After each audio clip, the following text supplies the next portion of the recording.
Bienvenue à vous, chers amis téléspectateurs. Merci pour la fidélité renouvelée à ce rendez-vous de l'actualité sur Savane TV. Toute l'équipe est ravie de vous retrouver pour ce nouveau numéro de 7 jours dans la Savane. Tout de suite, les décryptages de l'actualité de la semaine écoulée.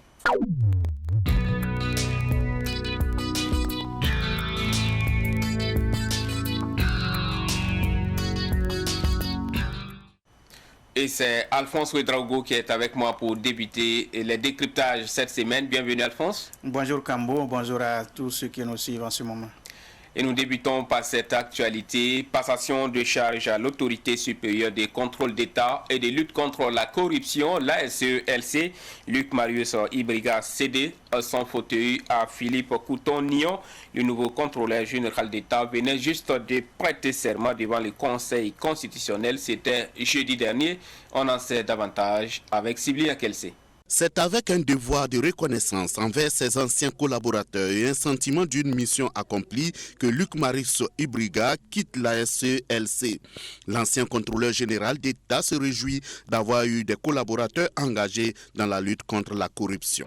Même dans les moments difficiles, leur engagement m'a permis de véritablement continuer à lutter pour que l'ASE soit implantée. Et donc, je voudrais, au moment où je pars me reposer, leur souhaiter beaucoup de courage et leur dire de garder cet engagement et cette implication avec le contrôleur général d'État, Nion Philippe, pour que l'ASELC, comme je l'ai dit, et comme lui aussi il a affirmé, soit une institution de référence dans le domaine du contrôle et de la lutte contre la corruption. Mais le temps mis pour adopter les décrets d'application pour parfaire l'implantation de la SELC constitue le seul regret de Luc Marius Ibriga. On a mis 5 ans pour adopter les décrets d'application et vous le savez tous que si on veut anesthésier une loi, la meilleure des choses, c'est de ne pas prendre les décrets d'application. Donc, ce qui fait que nous avons fonctionné avec des béquilles jusqu'à ce que ces décrets soient adoptés. Et jusqu'à présent, tous les décrets ne sont pas encore adoptés. Le nouveau contrôleur général d'État va ainsi se mettre à la tâche pour que l'ensemble des tests qui organisent et régissent la SELC soient adoptés. Philippe Nion a rendu un hommage mérité à Luc Marius Ibriga pour le travail abattu à la tête de la SELC. Il a contribué à mettre la SE dans une condition telle que nous sommes obligés de suivre ses pas.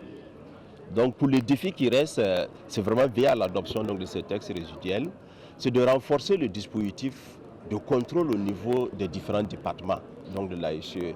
Faire en sorte que nous soyons présents chaque fois qu'il y a une sollicitation ou chaque fois qu'il y a des dénonciations dans les journaux. Renforcer les capacités donc, des contrôleurs d'État dans les différents domaines de compétences donc, de l'État.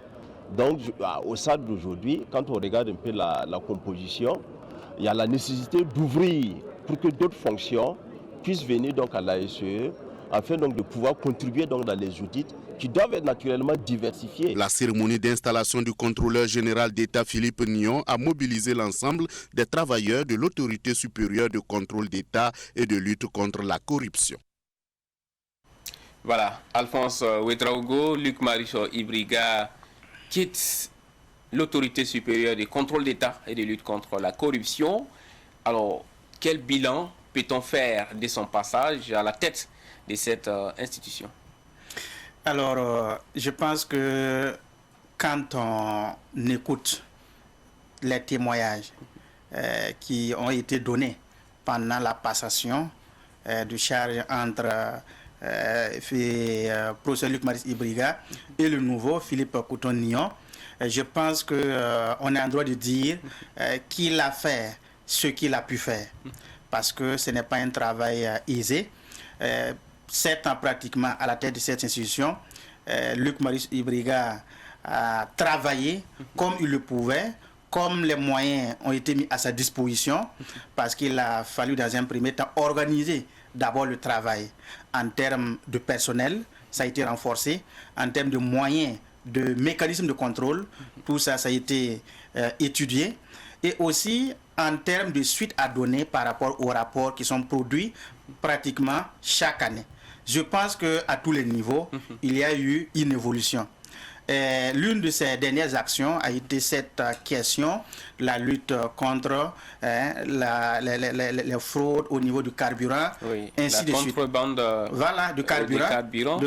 L'affaire a été déjà jugée. Hein. Donc, on peut dire que cela est à mettre à l'actif de Luc Maurice Ibriga et puis tous ceux qui ont eu à travailler avec lui, c'est leur bilan. L'autre élément où beaucoup attendaient qu'il ait suite, c'est par exemple les rapports qui ont concerné la gestion au niveau de la présidence du FASO et bien d'autres ministères. Tout cela est resté sans suite, en tout cas jusqu'à présent. Alors, qu'est-ce qu'on a fait avec tous ces rapports-là? Je pense que Luc Maurice Ibriga, 7 ans à la tête de cette institution, il a produit pas mal de documents, de rapports, malheureusement, qui ne sont pas examinés ou qui ne gagnent pas de suite. Donc, ça fait que les rapports s'accumulent. Et plus les rapports s'accumulent, plus il n'y a pas de suite, les gens ont tendance à dire que on se moque même du travail de la SELC. Donc, c'est à ce niveau qu'on peut dire que il a fait ce qu'il a pu faire, mais il fallait aussi l'aider à ce qu'il y ait, qu'on ait une ASELC qui travaille et après son travail-là, que l'autorité compétente aussi puisse donner suite par rapport à ce qui est contenu dans le rapport. Je pense que c'est à ce niveau-là que je pense qu'il y a des manquements, pas à son niveau, pas parce qu'il n'a pas travaillé, mais par rapport à la compétence de l'institution, il va falloir y voir beaucoup de choses. Et c'est à ce niveau que je pense qu'on doit parler bien entendu d'ici là, les défis, parce que pour que le nouveau contrôleur général d'État puisse faire mieux que Ibriga, il faut qu'il soit accompagné. Il soit accompagné en termes de la suite qu'on donne à tous les rapports qui sont produits chaque année. Luc Maurice Ibriga, pour que les décrets d'application puissent être adoptés, il a fallu donc attendre pendant 5 ans. Oui. Je pense que désormais c'est devenu une réalité. Maintenant, leur mise en œuvre reste aussi un défi. Tout n'est pas encore adopté. Tout à fait, tout n'est pas encore adopté. Quand on l'écoute. Donc, quand même on si l'écoute, dans l'agenda de la transition, il est prévu que tous les décrets d'application soient prêts pour pouvoir faciliter peut-être le travail à la SELC. Donc je dirais que c'est un bilan mi-figue, mi-raisin, mais on a quand même espoir qu'avec tout ce qu'il a eu à banaliser, tout ce qu'il a eu à faire, ça donne quand même des coups de franche au nouveau contrôleur général d'État de pouvoir travailler, de faire mieux que Luc Maurice Ibriga. Allez, et le nouveau contrôleur général d'État, Philippe Néry Couton-Nyon, qui vient donc de prendre le bâton de commandement à un moment où le président du FASO demande l'audit général de toutes, presque, en tout cas la plupart des structures de l'administration publique. Les défis également sont nombreux. Et c'est là que c'est intéressant parce que je pense que on est en train de lui dire, écoute, vous avez vraiment les coups de franche pour faire dérouler, pour dérouler votre façon de voir les choses. En tout cas, il est appelé à se mettre à l'œuvre très rapidement. Et comme je l'ai dit, après le travail, il faut que le travail connaisse une suite. Et c'est à ce niveau que j'ai envie de dire, comme la charte d'ailleurs l'a prévu, il faut travailler comme ce qui se passe dans d'autres pays. Au besoin, on peut mettre en place un tribunal spécial chargé de la répression des crimes économiques. Je pense que ça se passe ailleurs, comme au Sénégal ou en Guinée, et déjà il y a des résultats. Je pense qu'il n'y a qu'un tribunal spécial pour s'occuper de ces questions. En tout cas, que les rapports qui sont produits par la SELC, tout comme la Cour des comptes et bien d'autres institutions, il faut traiter ces cas-là de façon spécifique et de façon accélérée. Sinon, s'il va falloir passer par la justice classique comme nous connaissons cette justice qui a son temps de travail, je pense qu'on peut mettre pratiquement 5 ans sans pouvoir faire bouger les lignes. Et c'est là que ça pose problème parce que c'est comme si la SELC était donc ce laboratoire-là chargé, en tout cas, d'orienter les mécanismes de lutte contre la corruption, au lieu que son travail puisse vraiment être pris en compte et au sérieux très rapidement, si on va rester dans cet état-là, c'est comme si on n'avançait pas. Donc je pense que pour donner une suite au travail qui est fait au niveau de la SELC, le gouvernement à son niveau doit essayer de revoir s'il faut un tribunal spécial pour s'occuper de ces questions, pour connaître en tout cas tous ces dossiers-là qui seront produits. Ces rapports qui seront produits par la SELC, bien entendu avec la composition dépendra aussi de l'autorité. Je pense qu'à ce niveau, on pourra avancer. Et je prends un exemple, l'Angola. L'Angola où le président a donc voulu lutter contre la corruption et grâce à la rapidité au traitement accéléré des choses, ils ont pu recouvrer plus de 11 milliards de dollars qui étaient de l'argent volé par des dignitaires du régime Dos Santos, placés en Angola dans des banques ou à l'étranger. Je pense qu'il faut prendre cet exemple-là. Kamou, je vais vous dire, pour que la révolution au Burkina Faso puisse avoir l'assentiment de beaucoup de gens, il a fallu d'abord traiter de façon rapide les dossiers qui étaient en suspens au niveau des justices, ceux qui ont volé l'argent. Si vous rassurez les gens à ce niveau, je pense que tout le reste peut suivre. Et moi, je pense qu'avec ce que nous avons aujourd'hui, le nouvel homme fort, le président Damiba, a bien voulu, à travers donc ces instructions-là, montrer qu'il veut en finir avec ces questions de corruption, la malgouvernance. Maintenant, nous le tenons au mot et on attendra la suite. Et pour pouvoir faire tout ce que vous dites, il va falloir que l'autorité même qui est en place montre d'abord patte blanche. Tout Ça à veut dire fait. que vous devez travailler avec des gens propres et commencer par donner l'exemple. Sur ce point aussi, on attend un peu les nouvelles autorités avec la réduction du train de vie de l'État et autres qui sont annoncés.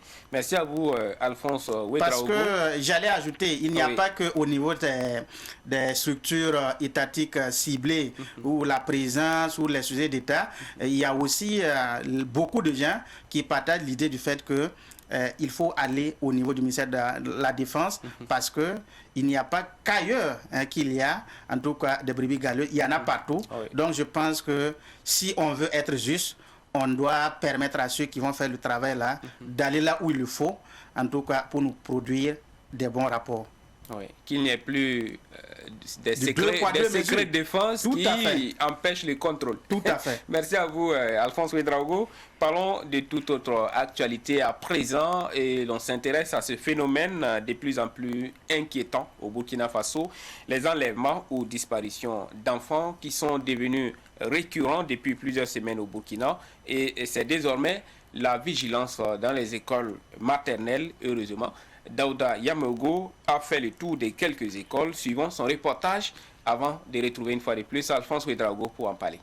Depuis le dernier trimestre de l'année 2021, la Brigade régionale de protection de l'enfance du centre a reçu 107 déclarations de sortie d'enfants. Même si certains enfants ont été retrouvés, le phénomène inquiète plus d'un Burkinabé, encore plus les responsables des préscolaires. Vraiment, nous, on vit dans la peur. Parce que même à la maison, même si ce n'est pas à l'école ici, à la maison, les enfants se promènent. Ils se promènent. Et que si quelqu'un peut venir les chercher comme ça, et disparaître avec eux, et qu'on ne les punit pas, et qu'on ne les retrouve pas là. En tout cas, nous ne sommes pas contents. Zenabou Kabouré est la fondatrice de la maternelle Darul Imam. Son école, qui a 2 ans d'existence, a la charge de 29 enfants âgés de 3 à 5 ans. Elle est également inquiète. On entend parler de ça partout de gauche à droite, on entend les gens en train de dire, mais nous aussi on fait toute notre possibilité de garder ces enfants hors de ces... Si on vient le matin, on garde les enfants jusqu'à le soir. Les responsables des préscolaires invitent les parents d'élèves à respecter les consignes de sécurité édictées par les écoles.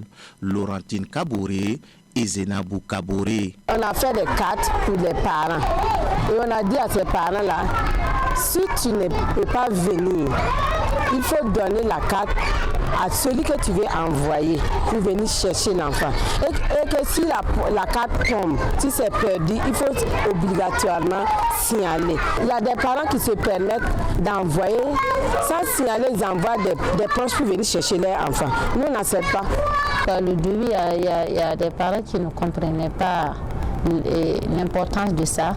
Mais en tout cas, avec l'explication, tout le monde a compris maintenant qu'il faut ça. Puisque souvent, tu peux ne pas pouvoir venir chercher ton enfant. Tu vas envoyer quelqu'un. Nous, on ne le connaît pas. On ne peut pas donner l'enfant comme ça. Mais au moins, si la personne vient avec la carte, on sait qu'au moins, il ne peut pas avoir la carte sans vraiment l'utilisation des parents. Donc, en ce moment, maintenant, nous aussi, on peut donner l'enfant sans inquiétude. Selon la fondatrice de l'école maternelle Darul Imam, des leçons sont dispensées aux enfants pour qu'ils soient prudents. En tout cas, nous, on a une activité qui s'appelle activité de vie pratique.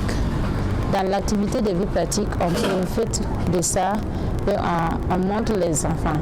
Si à la maison, quelqu'un t'appelle et que tu ne connais pas la personne, il ne faut même pas t'arrêter. Tu cours vite, tu rentres à la maison. Même si on te dit de venir prendre quelque chose, il faut dire que tu n'en veux pas. Voilà, donc on donne ces conseils-là en activité de vie pratique.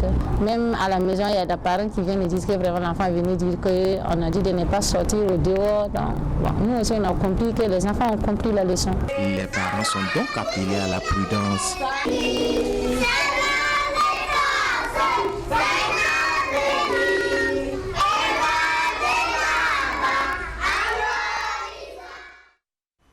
Et Alphonse Ouedraogo est toujours avec nous pour parler de cette autre actualité. Alphonse, c'est un phénomène quand même qui devient de plus en plus inquiétant. Les réseaux sociaux, depuis quelques semaines, sont inondés d'images d'enfants disparus et qui sont recherchés par les familles. C'est inquiétant, comme je l'ai dit. Tout à fait, parce que c'est un fait réel et un fait qui soulève d'ailleurs un coin de voile de ce qui se passe dans notre société. C'est quoi? C'est l'irresponsabilité des parents. Je pense que quand on a un enfant, c'est qu'on s'est préparé à s'occuper de cet enfant, c'est-à-dire pouvoir surveiller ses mouvements. Et je pense que le plus souvent, c'est ça qui manque. Si on est rassuré que l'enfant est à l'école, on doit aussi prendre les dispositions qu'il faut pour pouvoir aller chercher l'enfant à la descente. Je pense que c'est ce travail qui manque. Ou si l'enfant est à la maison, le jour où il n'est pas allé à l'école, soit si le parent n'est pas à côté, c'est-à-dire la maman ou le papa n'est pas à côté, qu'on puisse avoir une fille de ménage qui va s'occuper de cet enfant. Je pense que, par exemple, pour en finir avec ces enfants qui s'égarent, il n'y a pas que l'enlèvement d'abord. Il y a des enfants qui s'égarent comme ça parce que on sort pour jouer, on ne retrouve plus la maison. Ça aussi, ça existe. Mais il y a récemment ce phénomène d'enlèvement d'enfants qui est venu donc amplifier la situation. Je pense que quand vous prenez un pays comme la Côte d'Ivoire, Alassane Ouattara, quand il est arrivé en 2011, après la crise post-électorale, il fallait finir avec ces histoires de microbes. Et pour bien commencer, il a d'abord demandé à ceux qu'il n'y ait plus des enfants égarés. En quoi faisant? En faisant en sorte qu'un enfant retrouvé égaré, qu'on appelle ses parents et que correction soit donnée. Je pense que avec le temps, oui. Mais quel genre de correction? Vous pouvez, il y en a de plusieurs manières, que ça soit des services corporels, je ne sais pas, mais en tout cas, il y a une punition qui vous amènera à ne plus oublier et à prendre vos responsabilités.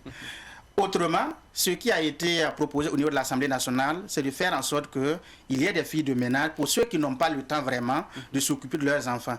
Et ces filles de ménage doivent en tout cas avoir ce traitement-là acceptable. Donc, des conditions minimum ont été réunies pour que cela soit acceptable. Je pense que c'est un exemple. C'est pour dire qu'ici au Burkina, pour qu'on puisse éviter ces enlèvements d'enfants, la disparition des enfants, il faut que l'État se donne, il faut que l'État s'implique.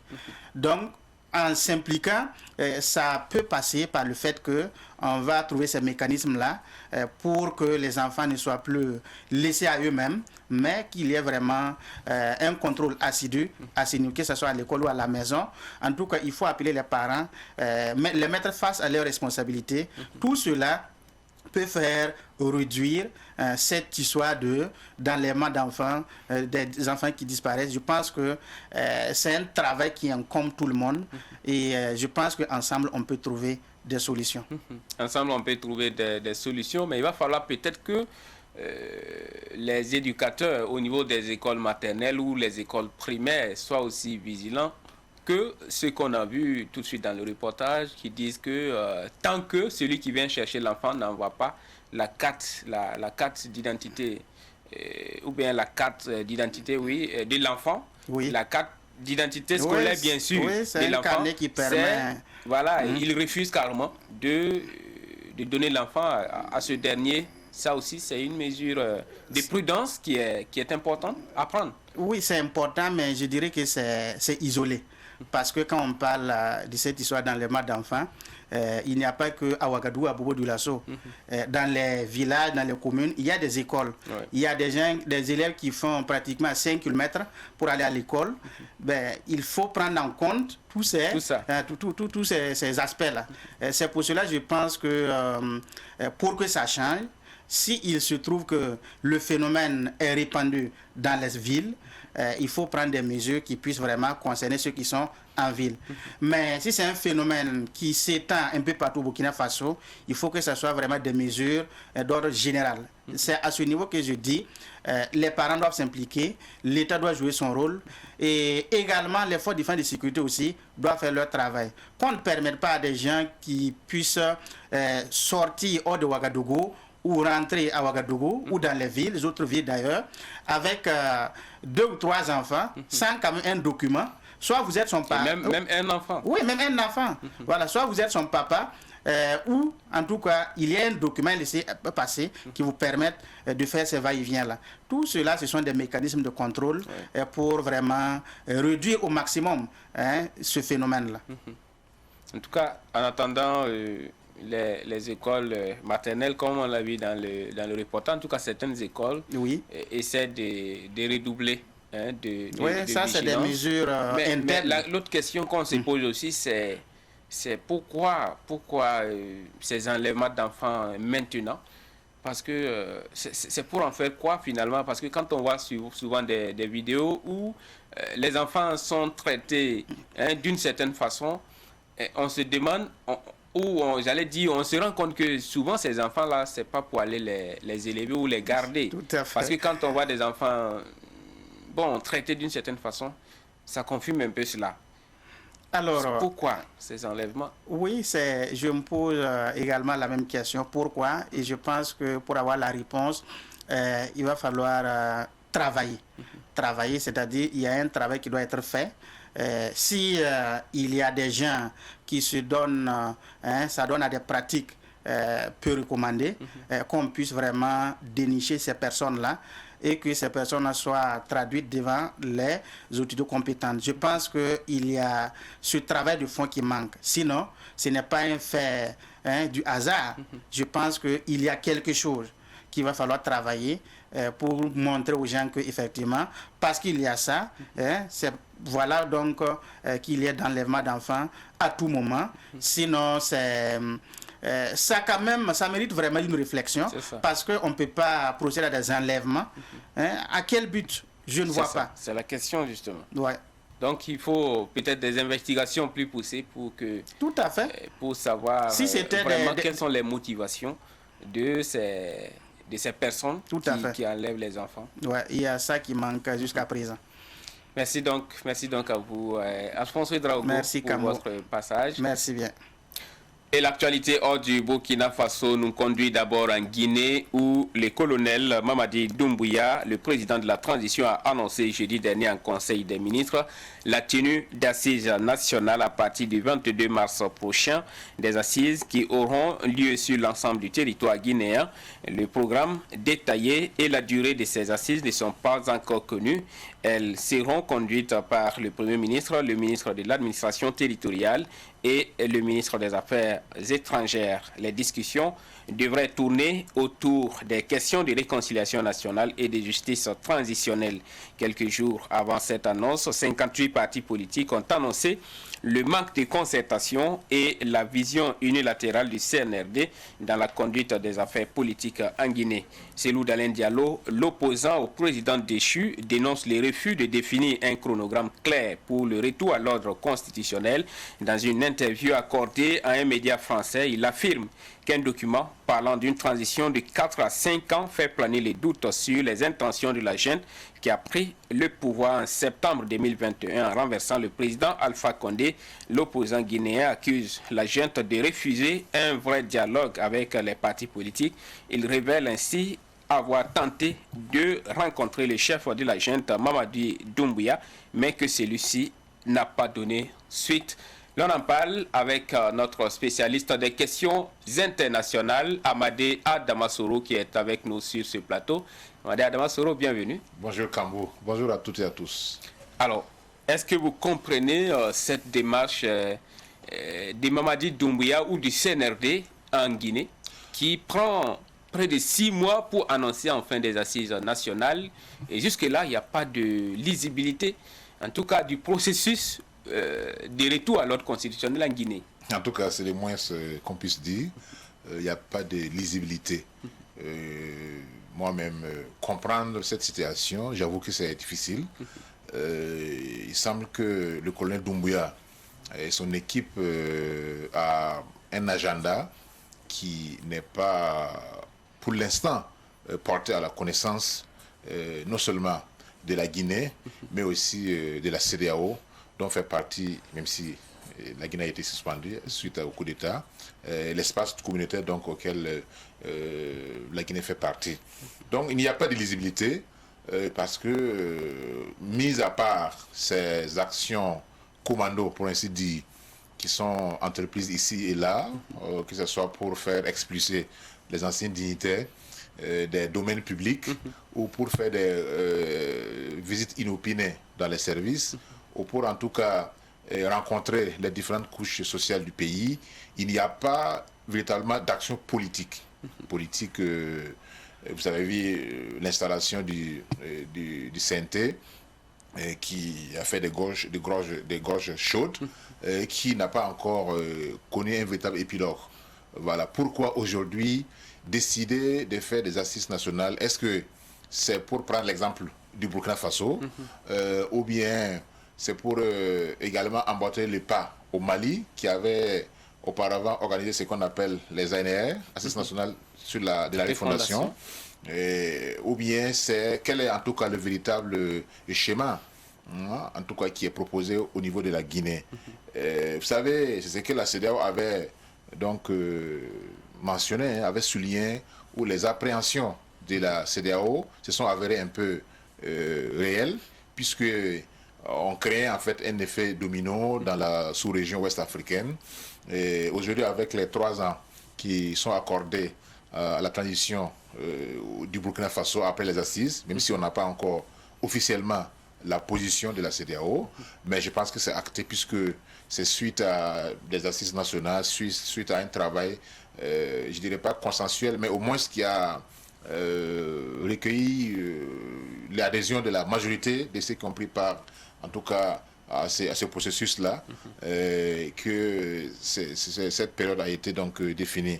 Il reste en ce qui concerne le Burkina, l'installation, bien sûr, donc des membres de l'Assemblée législative de la transition et qui continue, n'est-ce pas, à dérouler son programme. Revenant donc à la Guinée, il y a déjà la CEDEAO qui s'impatiente, qui aurait donc envoyé des émissaires pour essayer de comprendre pourquoi il y a ce retard. Il y a ce retard dans la mise en œuvre, bien sûr, des organes de la transition. Ce qui importe le plus au niveau de la CEDEAO, c'est l'organisation d'élections pour le retour à un ordre constitutionnel normal. Ce qui n'est pas encore à l'ordre du jour au niveau de la Guinée. Alors qu'en Guinée, il n'y a pas une situation sécuritaire qui empêcherait par exemple la tenue des élections comme ça l'est au Burkina et au Mali, par exemple. C'est-à-dire qu'il n'y a pas de circonstances atténuantes. C'est ça. On s'attendait à ce que les choses aillent un peu rapidement, mais contre toute attente, c'est là-bas que ça traîne. Voilà pourquoi il est très difficile d'avoir une lecture claire de la situation au niveau de la Guinée. Même s'il y a des informations qui font état du fait que ce pourrissement de la situation politique du pays est un peu consécutif aux dérives des différents présidents qui sont succédés à la tête du pays. Et que pour mettre un terme final même si c'est de la redondance, en tout cas un terme à ces manœuvres-là, il fallait donc passer par des réformes profondes. Et ces réformes-là doivent non seulement concerner la justice, on a parlé de la justice transitionnelle, également dans la mentalité aussi du peuple guinéen qui est très divisé, qui est divisé en clans, en ethnies, etc., en régions. Et peut-être c'est ça qui amène, peut-être, je ne sais pas, Doumbia à se donner tout ce temps pour essayer de voir est-ce qu'il n'y a pas une autre manière de refonder la société guinéenne, de telle sorte que lorsque on va maintenant parler de l'action publique, politique, qui ne puisse pas avoir ces différents clans-là, ces différents clivages qui finalement font que c'est difficile pour le pays d'adopter un schéma fédérateur, un schéma qui va permettre à l'ensemble de la population de tracer les voies de l'essor, les voies de la démocratie. Est-ce que la meilleure façon de fédérer les Guinéens, ce ne serait pas d'impliquer tout le monde dès à présent?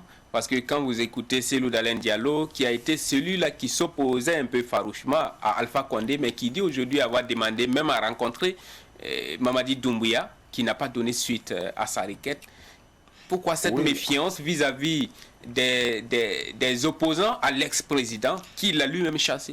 Vous savez qu'actuellement, je pense que les militaires qui prennent les pouvoirs, que ce soit au Burkina Faso, au Mali, en Guinée, etc., surfent un peu sur un sentiment populaire qui est que la classe politique a échoué.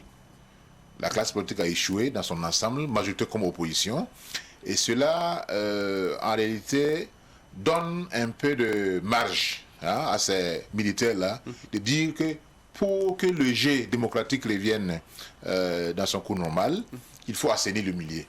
Peut-être c'est dans cet assainissement du milieu-là que nous avons tendance, ici au Burkina, on a demandé à ce que les partis politiques-là observent un temps d'introspection et de remise en cause de ce qui a été fait, de ce qu'ils ont fait par le passé. Et qu'au niveau du Mali aussi, on a vu que les partis politiques sont un peu en veilleuse et c'est la société civile en réalité qui est le véritable moteur de cette transition. Peut-être c'est la même chose aussi que Doumbia veut faire en Guinée, c'est-à-dire faire en sorte que les partis politiques qui ont, et d'ailleurs ils ne sont pas les seuls, si on retourne un peu dans l'histoire, on a vu qu'un président nommé Charles de Gaulle était également farouchement contre les partis politiques, puisqu'ils disent qu'en réalité, souvent à l'hémicycle ou au gouvernement, c'est des gens qui aiment s'éterniser dans les débats, souvent stériles, et cela bloque souvent la mise en œuvre des différents plans de développement. Nous sommes à une autre époque, et que finalement, lorsqu'on parle de démocratie, c'est bien sûr l'implication des partis politiques, même si ces derniers ne jouent pas finalement leur rôle, puisque quand on est parti politique, on ne doit pas seulement attendre une échéance électorale avant de sortir la tête de l'eau. Il y a certains partis politiques qui disparaissent à la fin donc des consultations électorales. Or, l'animation de la vie politique, la conscientisation des populations doivent figurer en droite ligne des missions des partis politiques. Et c'est parce que souvent ces problèmes-là, du moins ces actions qui manquent, que le plus souvent on a affaire à des situations difficiles à gérer par la suite. Donc pour ne pas donner raison aux militaires, les partis politiques doivent effectivement jouer leur rôle, qui est de conscientiser la masse, qui est de travailler et de participer à l'animation de la vie publique. Alors, des partis politiques qui avaient signé une plateforme pour parler de démarches pour annoncer des manifestations, et quelques jours après, Mamadi Doumbouya annonce en Conseil des ministres qu'il y aura les assises nationales à partir du 22 mars. Est-ce qu'au cas où ces assises ne satisfont pas les partis politiques, il faut s'attendre à des manifestations? Et puis bon, craindre aussi qu'il y ait violence, comme on l'a vu déjà de par le passé en Guinée. Vous savez que la démocratie, ce n'est pas le consensus, mais c'est la majorité. C'est-à-dire que vous n'allez pas, dans un système, trouver 100% des personnes qui sont d'accord. Voilà, souvent même c'est 51% la majorité et les 49%. Et pourtant, si on a une majorité de 59%, on peut légitimement, légalement gouverner un pays. Donc la démocratie, ce n'est pas le consensus, c'est la majorité. Alors ici, quel est le schéma donc le président, le lieutenant-colonel Doumbia propose? Est-ce que c'est de finalement tracer les sillons ou les grandes orientations de l'action future et demander maintenant l'implication de ces partis politiques qui vont accepter, ou c'est de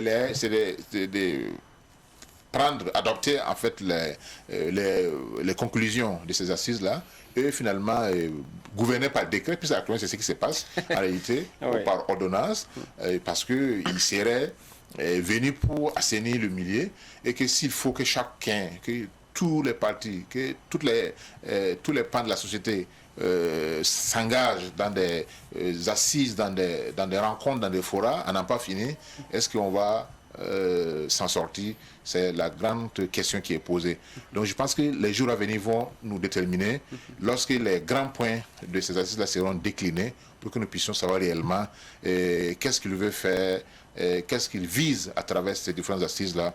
Est-ce que c'est, pour prendre l'exemple du Burkina, ou c'est l'exemple du Mali, et finalement essayer de mettre en branle tous les rouages de l'administration pour que la date surtout de la transition puisse être portée à la connaissance du public.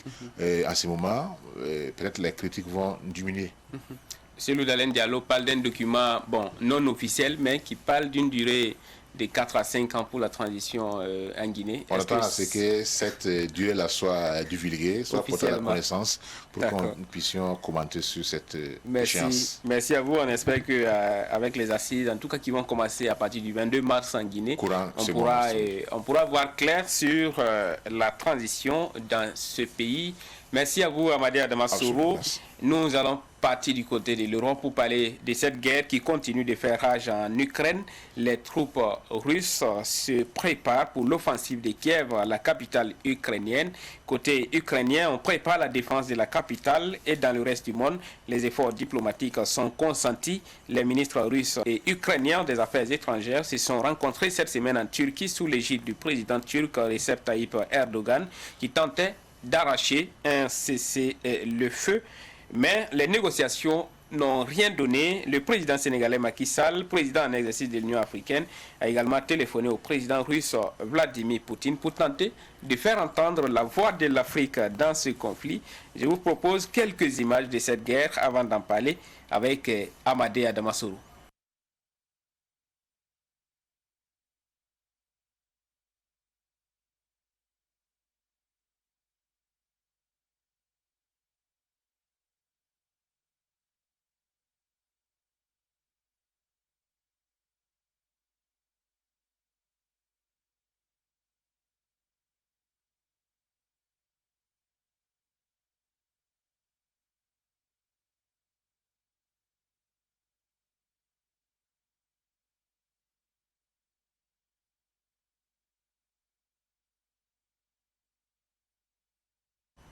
Alors, retour donc sur ce plateau, Amadé Adamassoro, et lorsqu'on voit un peu ce qui se passe en Ukraine, et notamment ce que nous montrent peut-être les médias occidentaux, on sent que les troupes russes, bien qu'elles avancent, mais piétinent par moments. Est-ce que tout se passe comme Vladimir Poutine l'avait prévu, finalement, dans cette guerre? Oui, Kambou, il y a deux postures face à cette situation.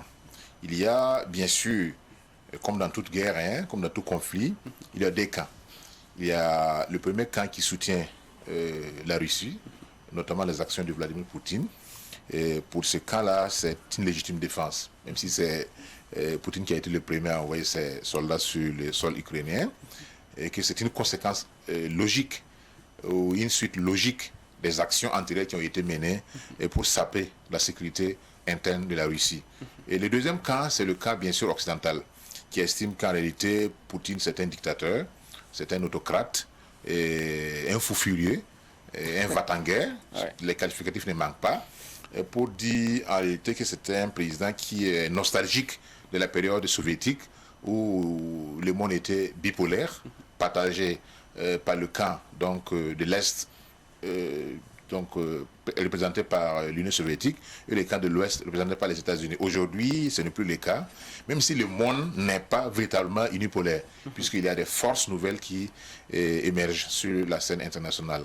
Alors, tout se déroule comme le plan initialement conçu par Poutine. Si on se réfère aux déclarations du ministre russe des Affaires étrangères, c'est tout à fait normal parce que autant les forces, ou du moins les soldats russes progressent sur le terrain, autant on a donné la chance à la négociation. Et il y a eu d'abord des rencontres entre des délégations ukrainiennes et russes en Biélorussie. Oui. Il y a après, bien sûr, des hésitations de la part de Kiev.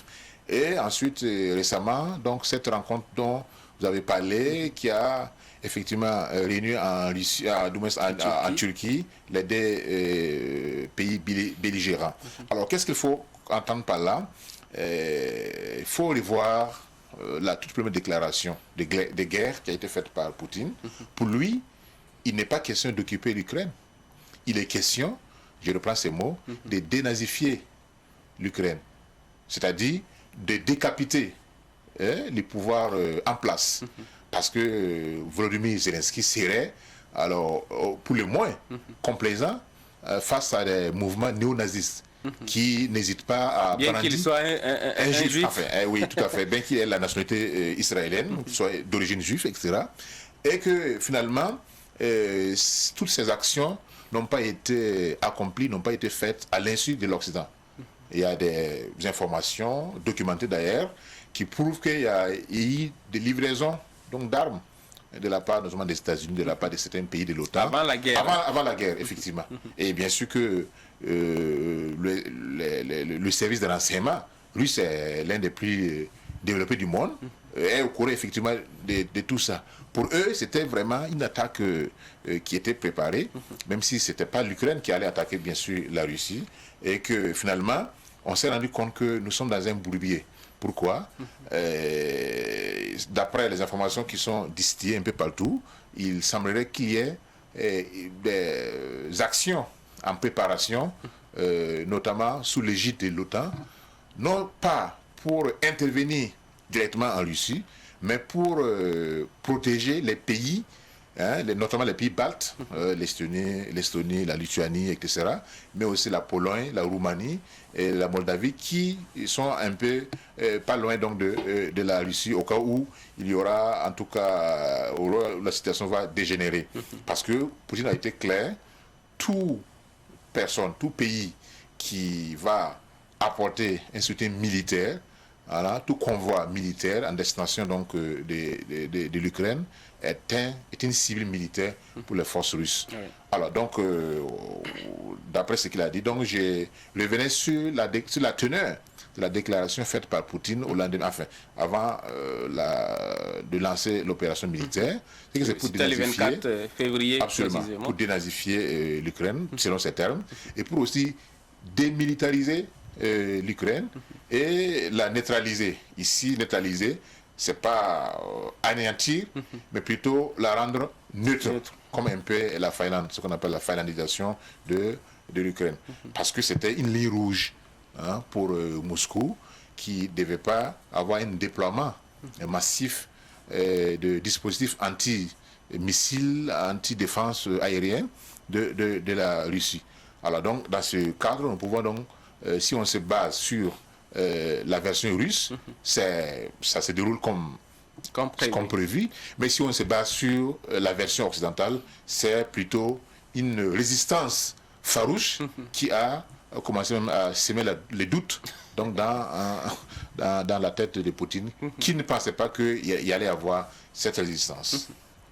Alors, est-ce que finalement cette dénazification dont parle Vladimir Poutine ne serait pas une utopie? Parce qu'une chose peut-être est de décapiter le pouvoir en place en Ukraine, peut-être d'installer un pouvoir favorable à la Russie, mais est-ce que Poutine va réussir, ou est-ce que cela va réussir à transformer les populations qui deviendront peut-être pro-russes désormais? Est-ce que cela sera possible? Oui, vous savez que par le passé, c'était un même pays, parce que l'Ukraine était dans l'Union soviétique.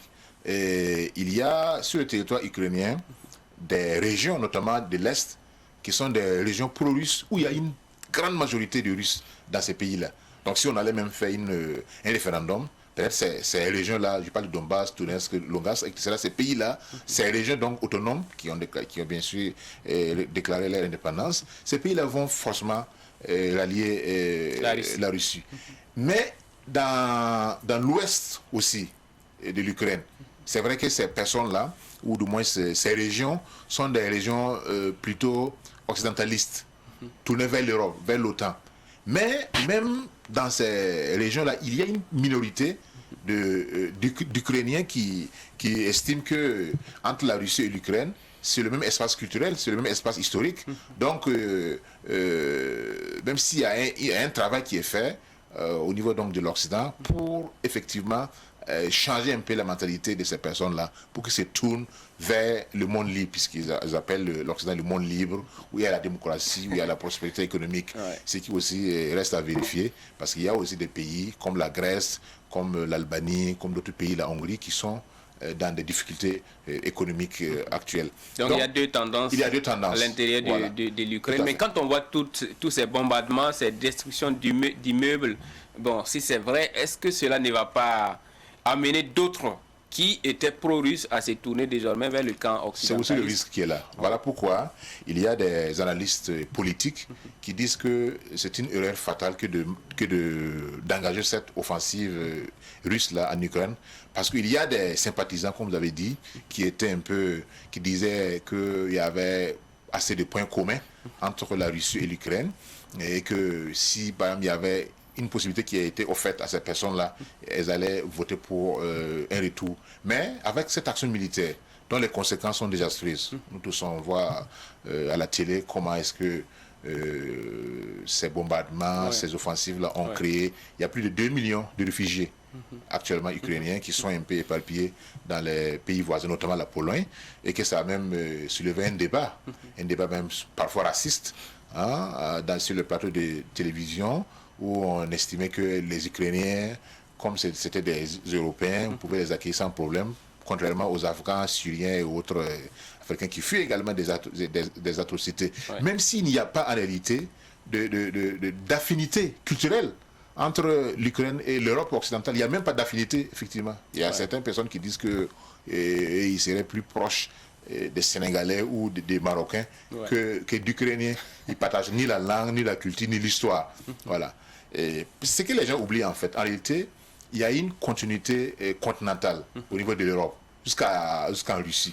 Pourquoi on a décidé que les pays qui sont au niveau de l'Oural appartiennent, n'est-ce pas, à l'Europe, et que d'autres n'en font pas partie? Voilà pourquoi certains estiment qu'au lieu de dire Europe-Asie, c'est l'Eurasie en réalité, puisque c'est une continuité continentale. Ce n'est pas comme l'Afrique qui est coupée de l'Asie, l'Amérique qui est coupée de l'Océanie, etc. Voilà. Donc, c'est plutôt des concepts géopolitiques pour dérouler des agendas politiques. Voilà. Mais il faut savoir que d'après plusieurs spécialistes de la politique internationale, tout est fait pour affaiblir Moscou. C'est que la guerre froide n'a pas pu faire, puisque d'après, c'est comme vous le savez, l'URSS n'a pas été démantelé par une force militaire, c'est un auto-démantèlement. Donc ce qui n'a pas été fait pendant la guerre froide, c'est l'occasion d'en finir effectivement avec l'ours polaire.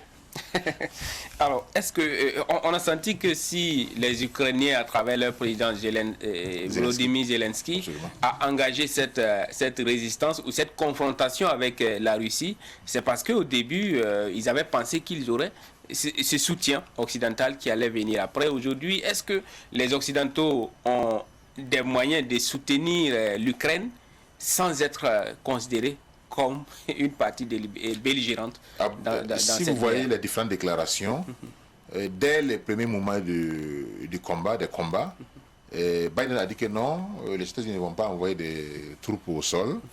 La France, notamment le président Emmanuel Macron, dit que la France n'est pas en guerre contre la Russie, et que le Conseil d'Europe qui vient de se tenir à Versailles, en France, a déclaré qu'actuellement, l'adhésion de l'Ukraine à l'OTAN n'est pas l'adhésion immédiate, donc n'est pas à l'ordre du jour. Tout ça, ce sont des positions d'apaisement. C'est des poursuites d'apaisement pour en réalité dire à Poutine qu'il est maintenant temps de cesser les combats, parce que le risque qui était tout de suite d'intégrer, n'est-ce pas, l'Ukraine dans l'Union européenne, dans l'OTAN, pour élargir ses bases défensives, n'est plus à l'ordre du jour. Et cela va peut-être amener Poutine, la Russie donc, à un peu atténuer sa position par rapport à l'Ukraine. Même si aujourd'hui, le débat en Europe, c'est l'après-Poutine maintenant. Il y a même des officiers qui appellent même quasiment à l'assassinat de Vladimir Poutine. Ah bon? Oui, oui, effectivement, sur certains plateaux, c'est quand même ahurissant. On a suivi ce débat sur, par exemple, la livraison d'avions de combat par la Pologne. Effectivement, qui a créé... Après, apparemment... C'est très simple, c'est-à-dire, en fait, il y a certains pays qui veulent aider l'Ukraine, mais qui veulent le faire par d'autres pays interposés. Par exemple, les États-Unis ont demandé clairement à ce que la Pologne se débarrasse de son vieux stock en matière d'avions, des avions de fabrication soviétique, de livrer ces avions-là à l'Ukraine pour sa défense. Et après, les États-Unis vont les remettre. On n'a pas parlé d'achat, ou en tout cas, vont les livrer, le terme c'est de les livrer des avions américains. Ouais. Et la première aussi a dit que bon, le président russe a été clair. Toute personne qui soutient officiellement, ouvertement l'Ukraine est prise pour une cible. Donc si c'est ça, les États-Unis, eux-mêmes, ils n'ont qu'à livrer ces avions, ils n'ont qu'à prendre les avions polonais et les livrer eux-mêmes à l'Ukraine. Chose que les États-Unis aussi ont refusé pour ne pas. Alors que la Pologne, quand même, c'est à côté, on aurait pu livrer. Mais chacun ne veut pas. Au lieu que ça parte aux États-Unis pour revenir en Ukraine. Ou du moins, ça peut ne pas aller aux États-Unis, puisqu'il y a des bases militaires américaines là. Oui, c'est-à-dire que ça peut être livré par les officiels américains qui sont sur place. Mais même pour ça, les États-Unis ont dit que la question de livraison d'avions connaît des problèmes logistiques. C'est une manière diplomatique pour dire que pour l'instant, on n'est pas prêt à s'engager dans cette aventure. Et la Pologne aussi a vu juste. Absolument. Ah oui. Puisque déjà, avec les déclarations, et tout le monde sait, la force de frappe de la Russie, si la Pologne s'hasardait peut-être à le faire, ça allait être la prochaine cible des frappes aériennes de la Russie. Alors, parlons maintenant des conséquences de cette guerre pour l'Afrique, parce que côté européen, les conséquences économiques sont déjà visibles. Avec la flambée des prix de certains produits qui provenaient majoritairement de la Russie ou de l'Ukraine, par exemple. Absolument. Ce qu'il faut donc saluer, à mon avis, c'est que, contrairement aux grands événements du 19e ou début du 20e siècle, l'Afrique commence à être un peu présente sur la scène internationale. Rien que l'appel du président de l'Union africaine, Macky Sall, au président russe, prouve en réalité que l'Afrique commence à occuper sa place. Même si c'est des miettes sur la place internationale. Ce qu'il faut également souligner, c'est le non-alignement automatique, systématique de l'Afrique sur les positions occidentales.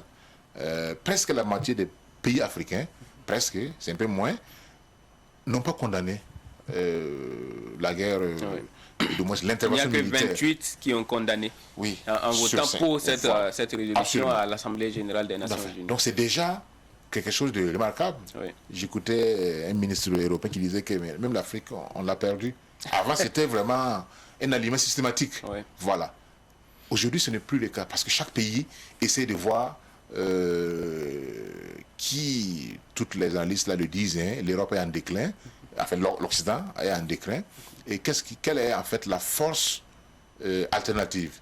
C'est bien sûr la Chine et la Russie. Et il se trouve que la Chine et la Russie sont alliés dans cette guerre. Et qu'est-ce qu'il faut faire? Et ces deux pays-là sont présents également en Afrique. La Chine économiquement et la Russie militairement. Alors est-ce que géostratégiquement, il est utile donc de s'engager dans cet aliment systématique où il faut réfléchir par deux fois pour voir dans 20, 30, 50 ans qu'est-ce qui sera le monde. Donc je pense que c'est ça qui a amené beaucoup de pays africains, y compris le Burkina Faso, à ne pas condamner cette agression-là.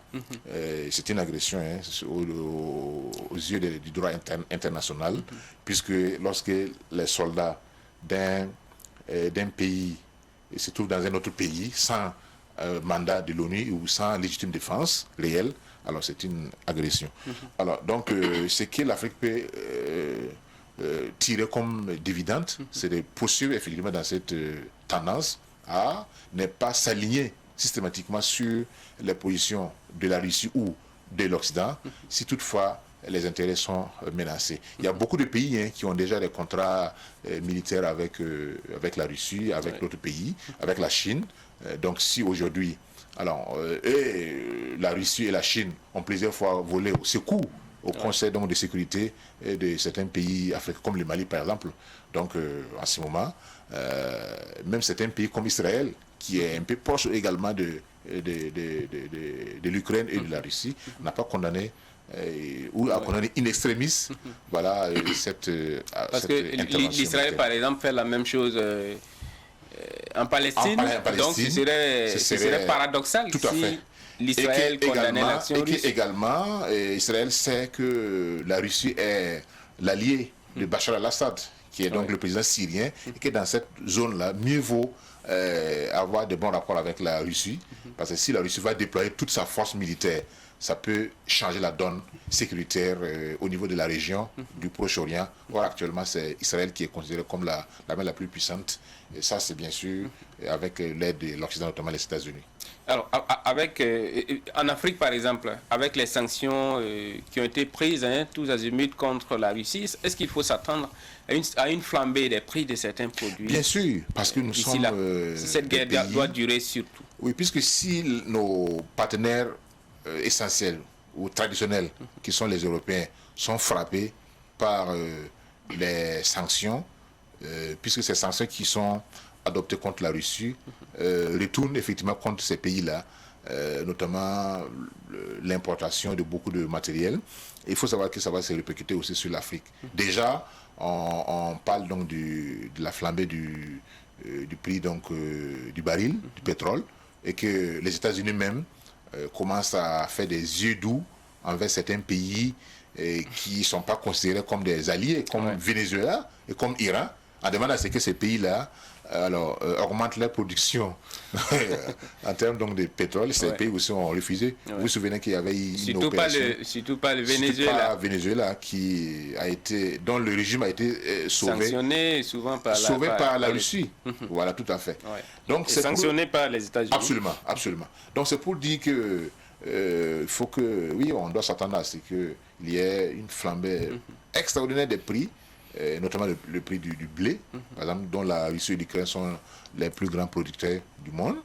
Et finalement, la Russie a préparé son coup, puisqu'il y a des réserves qui permettent au pays là, de fonctionner pendant plus de 2 ans.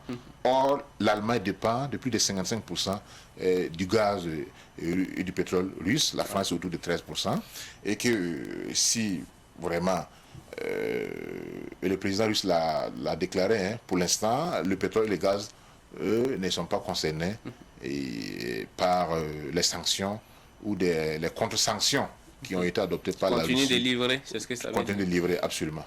Et ça fait également un peu apparaître son côté humaniste, selon certains analystes. Ouais. On espère que la diplomatie pourra avoir raison donc de cette guerre. Merci à vous, Amadi Adamasoro, pour tout ce décryptage de l'actualité en Guinée, mais aussi en Ukraine. C'est tout pour cette page décryptage. Tout de suite, l'édito.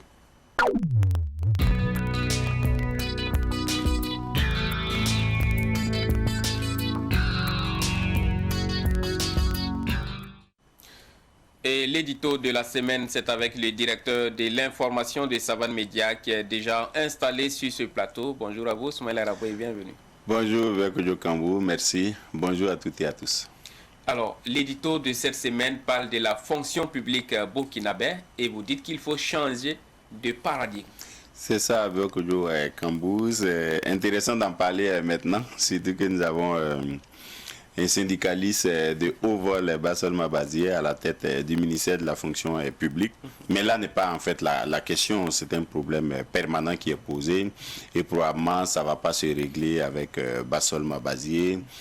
Ça ne se réglera pas non plus dans le courant de la transition seulement. C'est une épreuve de longue haleine, c'est un travail de long cours qu'il faut gérer au fur et à mesure pour que nous passions d'une fonction publique pourvoyeuse d'emploi à une fonction publique productive et productrice de richesses et d'accompagnement du développement. Ce que nous avons aujourd'hui comme fonction publique, c'est une fonction publique sous forme d'héritage de la colonisation. La fonction publique a existé du fait de la volonté du colonisateur. C'était pour fabriquer, je préfère utiliser ce mot-là, des commis pour accompagner les actions du colonisateur, pour faciliter le rapatriement de fonds, par exemple, vers la France, pour avoir les meilleurs collecteurs d'impôts, y compris de l'impôt de capitation, et au-delà même de la fonction publique ou des agents publics, on avait trouvé des chefs de canton qu'on a fabriqués de toutes pièces, et c'est resté jusque-là, hein. Les cantons s'étaient organisés pour collecter l'impôt, et les chefs de cantons travaillaient à justement prolonger l'action du colonisateur pour rapatrier le maximum de fonds en France. Après la colonisation, donc après les indépendances, c'est cette fonction publique-là qui est restée. Ça veut dire que nous n'avons pas fait quand même preuve de réflexion poussée, de cogitation et d'arbre à palabre pour trouver la fonction publique qui conviendrait maintenant à notre développement, qui probablement ne devrait pas être celui de l'ancien colonisateur. Sinon, on ne serait pas encore sorti de l'auberge. Sur 60 ans encore, nous planifions notre développement comme le colonisateur le faisait. C'est dit que nous aurons dû faire ce travail-là depuis longtemps. Maintenant qu'il n'a pas été fait, il faut y réfléchir. Nous sommes dans une période de transition et normalement, elle doit être favorable à l'émergence de nouvelles idées pour réorganiser des pans entiers de notre développement. Donc, passer d'une fonction publique pourvoyeuse d'emploi à une fonction publique productive, ça suppose que nous fassions l'état des lieux.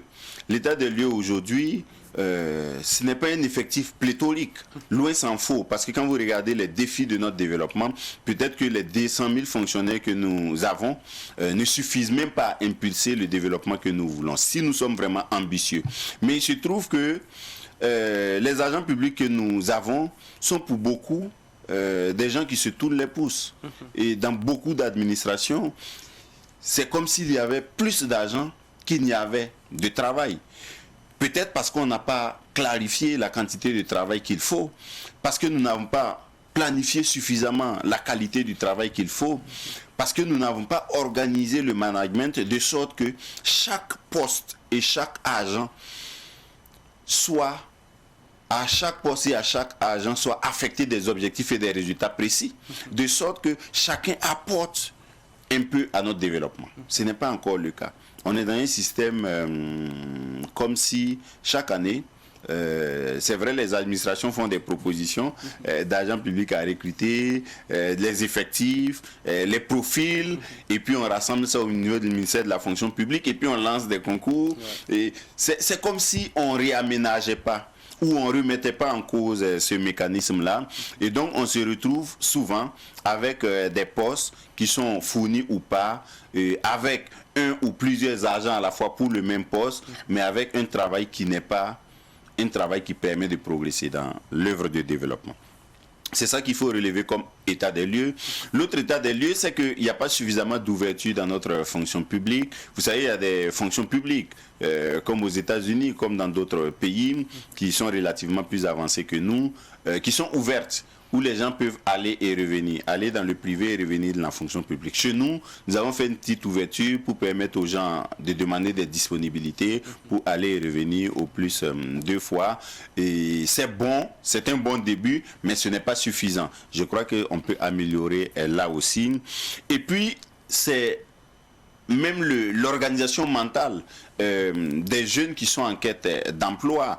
Nous avons pendant longtemps cru que c'est à la fonction publique qu'on pouvait vraiment gagner sa vie, et on avait carrément oublié qu'il y avait d'autres potentialités en dehors de la fonction publique à exploiter, comme dans l'agriculture, comme dans l'élevage, comme dans le commerce, comme dans l'entrepreneuriat formel comme informel, des opportunités entières que nous avons laissées de côté pendant longtemps pour nous arc-bouter sur le travail à la fonction publique. Et ça, c'est un travail d'éducation qu'il faut faire. depuis le bas âge, quand les enfants sont déjà à l'école, pour qu'ils ne s'attendent pas seulement à travailler dans des bureaux. Ça commence à venir, mais ce n'est pas encore totalement l'idéal.